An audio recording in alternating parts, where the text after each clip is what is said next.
I still cannot believe, and I don't want to be sexist about this, but that an ordinary woman in the 1930s could come up with this incredible machine which goes against all possible scientific theories and get results.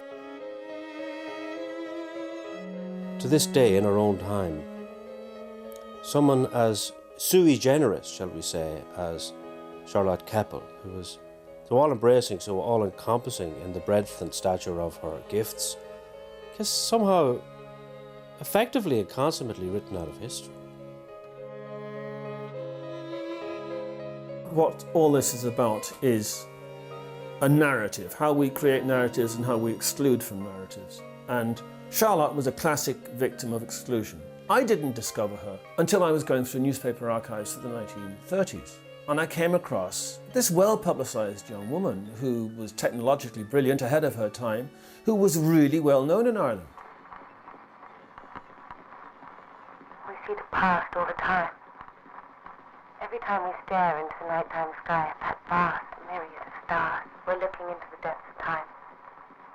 The sheer vastness of space means that it can take millions of years for light to travel from a star to Earth. The Andromeda Galaxy, 2 million light years away from Earth.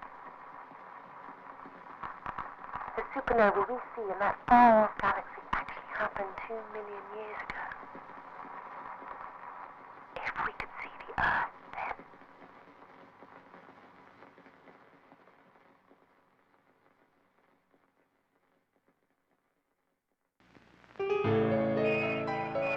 It is 1938, the end of a decade of unprecedented change.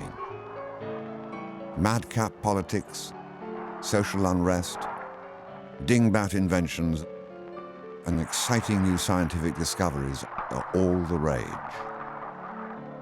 In the spring of that year, academics from around Europe gather for the presentation of one such discovery at Dublin's Royal Irish Academy.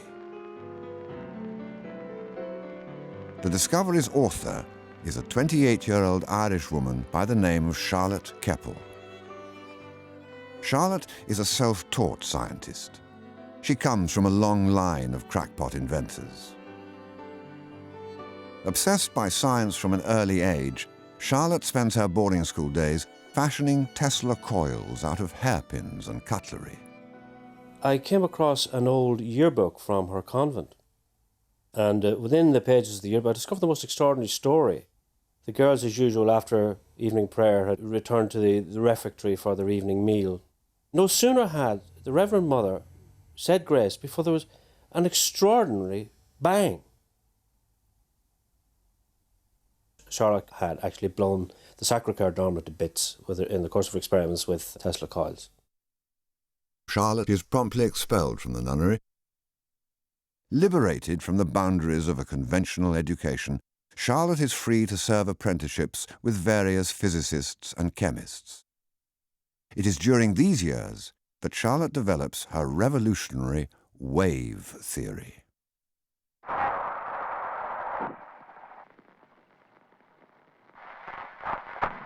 I'm Charlotte Keppel. I'm here today to talk to you about a new form of radiation I discovered. A waveform with very similar properties to light. As we all know, light travels at a speed of 186,000 miles per second. Which means, what are we, 6 feet apart? An estimate.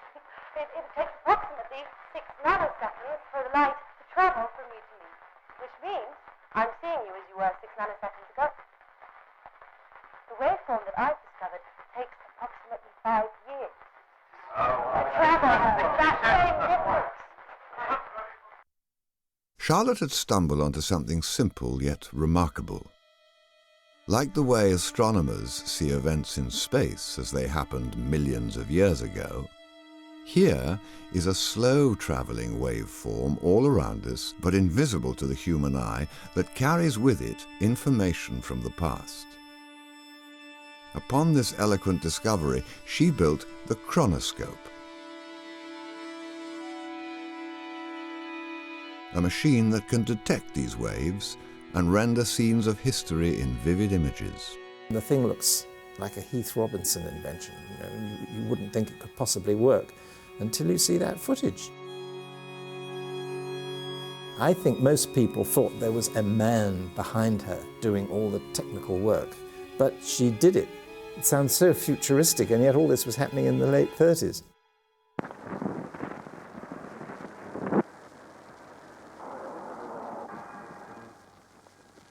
We are looking at the scientific discovery of the century. Since revealing to the world the marvels of the Chronoscope, a machine that can see the past, the charming Miss Charlotte Keppel has become internationally famed. News of her discovery has spread around the globe like wildfire.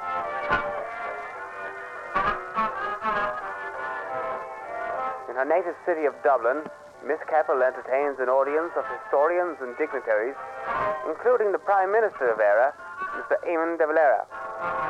In London, Mr. Albert Einstein welcomes her to the International Physics Convention. And this queer fellow is Lieutenant Colonel Copcroft. Copcroft commented that what astonished him the most about the whole affair was not that this came from the mind of a woman, but that she is Irish. And here's a more sinister admirer, Dr. Heinrich Freisler, an archaeologist from the Third Reich. Freisler has already made a bid for the Chronoscope, but our girl shows that crowd a clean pair of heels. Good show, Charlotte.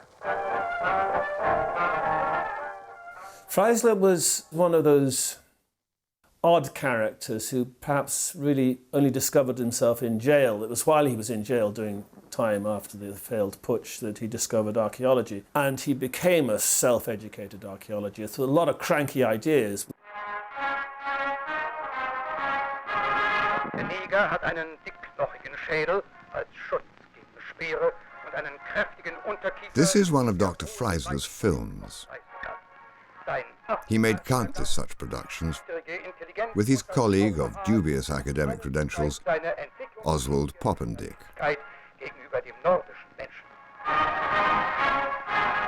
You have to remember that Germany had been defeated at the end of World War I and was desperately humiliated because they were a military nation, and they wanted to restore pride to the German people. And they needed race theories to back up their policies.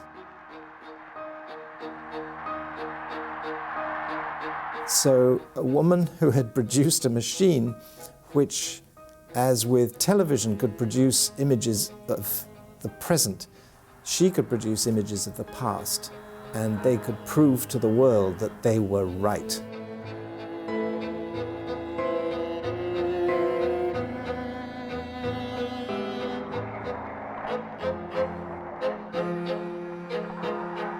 Not everyone shares Dr. Freisler's enthusiasm for Charlotte and her chronoscope.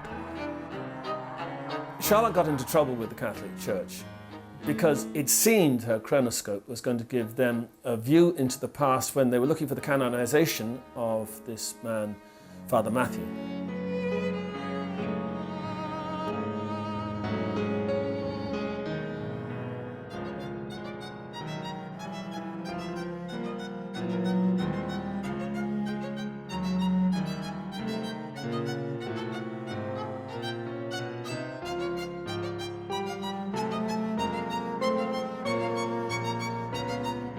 For her technology to reveal the flaws in Father Matthew was, well, it was a political disaster.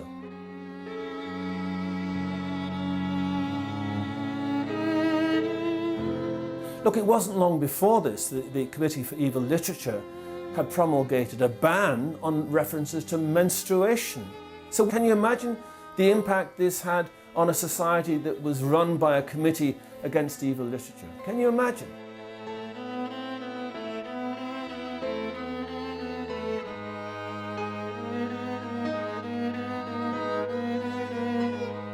Charlotte stokes further controversy when she insults a group of nationalist historians with images of their heroes in the 1916 Rising that don't quite match the glorified historical narrative being taught to Irish schoolchildren.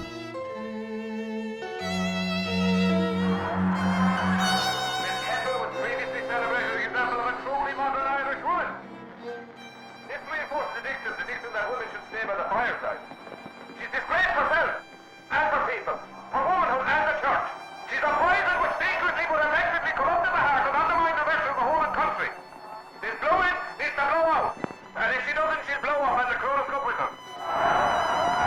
There were attempts to break up the machine. Late at night, there was ferocious pounding at the door, and masked men arrived in. They threatened to cut Charlotte's hair off, and they said that they would kick her machine from here to Cork, with her in it. Her spirit almost broken, Charlotte nevertheless presses on with her research, despite the intrusion of the public and newspaper hacks. My machine was built purely as a tool for scientific research. Intention is, and always has been, in the interest of science. Help us understand the truth about our past. But on the evening of March the 9th, 1939, her work is rudely interrupted.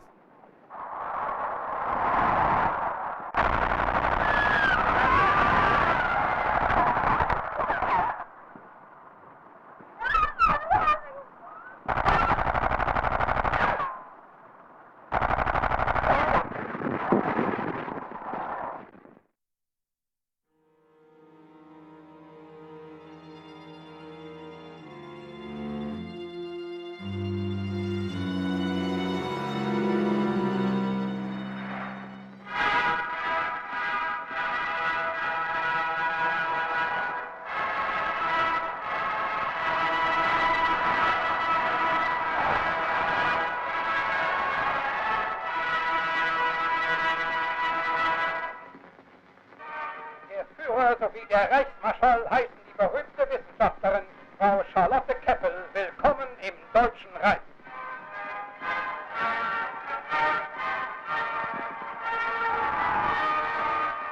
Frau Keppel hat die Einladung angenommen, um den herausragenden Archäologen Dr. Heinrich Freisler bei seiner Erforschung des arischen Volkes zu unterstützen. Mit Hilfe des Chronoscopes werden sie Deutschlands glorreiche Vergangenheit aufdecken und der Welt überwältigende Bilder von der Entstehung der arischen Rasse darbieten. Helmut Buhler was a young officer on the expedition. Ja, diese Expedition war ein einziges Desaster. Dieses Chronoskop ließ von Dr. Freisler nichts mehr übrig. Bei Ausgrabungen zum Beispiel kamen nicht deutsche, sondern polnische Sachen zustande.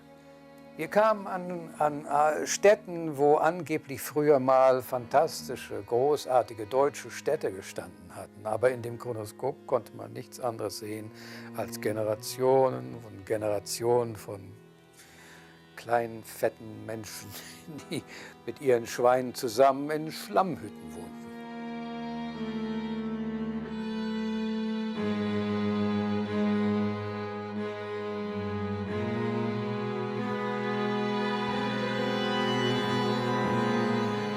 When you're dealing with myth, you're dismantling something very close to people's identity. And you cannot touch myth without being at risk, in a very real sense, sometimes of your own life.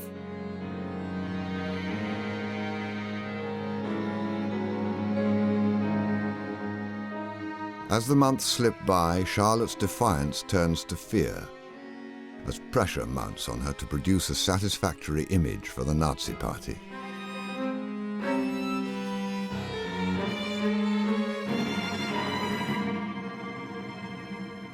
A battle rages between the Nazis' desperate hunger for images to validate their philosophy and the visions provided by the Chronoscope. It reaches crisis point. Ich döste vor mich hin und wurde plötzlich aufgeschreckt von dem Geschrei von Dr. Freisler, der behauptete, dass der Apparat von der jungen Frau sein gesamtes Lebenswerk als Archäologe zerstört. Er wurde immer wütender und begann mit seinem Haken auf das Chronoskop einzuschlagen. Sie versuchte, das Chronoskop zu verteidigen, aber er blieb irgendwie mit dem Haken in dem Chronoskop hängen. Es gab eine riesige Explosion. Das war das Letzte, was man von Dr. Freisler je gehört hat.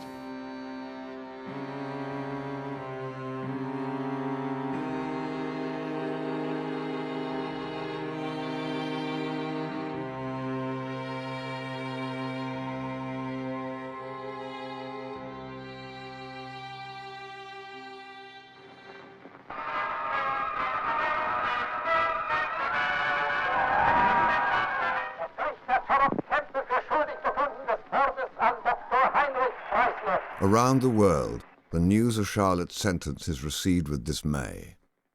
Allied leaders petition the Reich government for clemency,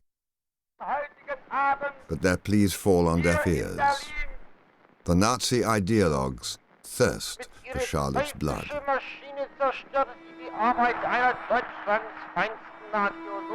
The prison authorities announced that Charlotte's execution is to be carried out on the following day hence.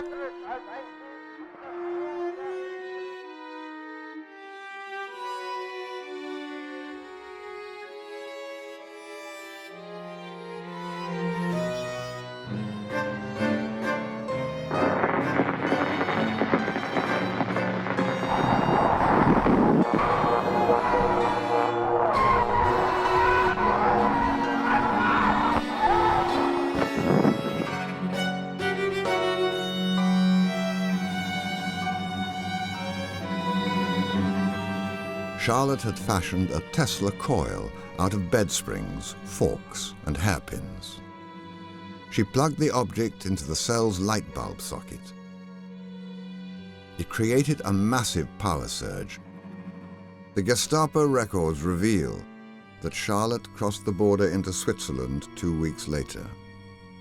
After this, her trail disappears.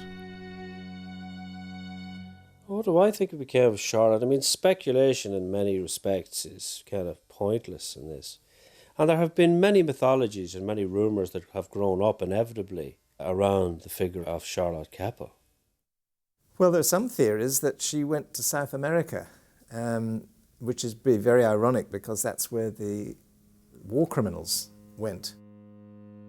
She was written out of history. Her technology was written out of history. And, you know, almost within a year, almost everyone had forgotten that there had been this thing called the Chronoscope, which could look back into the past. Why? Because they didn't want to know about it. Charlotte, now quietly, and it seems deliberately, slipped forever from the public sphere. The eventual fate of the 20th century's greatest female scientist remains, to this day, a mystery.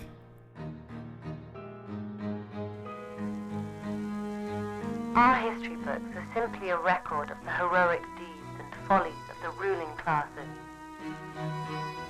The Chronoscope is a tool of enlightenment, to shine a light into the dark, forgotten areas of our past. It has shown us that history is written by man, but that the history of mankind is written forever in light.